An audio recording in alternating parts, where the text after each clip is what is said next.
Il y a un souci et les femmes ont raison. Tu as vu toutes les femmes musulmanes qui sont là. Elles ont déjà eu les places et les Gabonais sont en train de pleurer, n'ont pas eu de place. Face aux menaces et actes d'intimidation signalés à l'encontre des membres de la communauté béninoise au Gabon, notamment dans la province du Moyen-Ogooué, les autorités de Cotonou annoncent dans un communiqué daté de ce jeudi 14 août 2025 le lancement d'une mission d'identification et de recensement en vue d'un possible rapatriement volontaire. Une mesure qui intervient dans un contexte tendu, marqué par la mise en place de nouvelles restrictions économiques visant certains étrangers. Dans un communiqué officiel, le ministère béninois des Affaires étrangères précise avoir pris connaissance des menaces et actes d'intimidation visant la communauté béninoise au Gabon à la suite de l'attribution de places de marché dans la province de Lambaréné.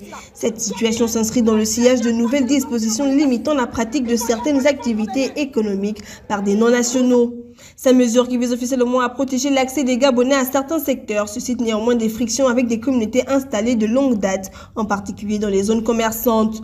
Le ministère béninois annonce qu'en coordination avec les autorités gabonaises, une mission d'identification et de recensement des Béninois candidats au retour volontaire sera déployée dans les prochains jours. L'objectif affiché, offrir un cadre organisé à ceux qui souhaitent rentrer tout en préservant leur sécurité et leur dignité.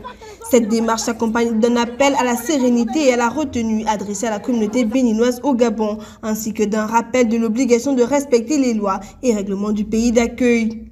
Tout en réaffirmant son attachement à la souveraineté des États, le Bénin insiste sur son engagement en faveur de l'idéal panafricaniste et de la solidarité entre peuples africains, condition indispensable à une intégration réelle et à un développement harmonieux. Reste que cette situation, si elle n'est pas apaisée rapidement, pourrait accentuer les départs volontaires et fragiliser les échanges humains et économiques entre Libreville et Cotonou.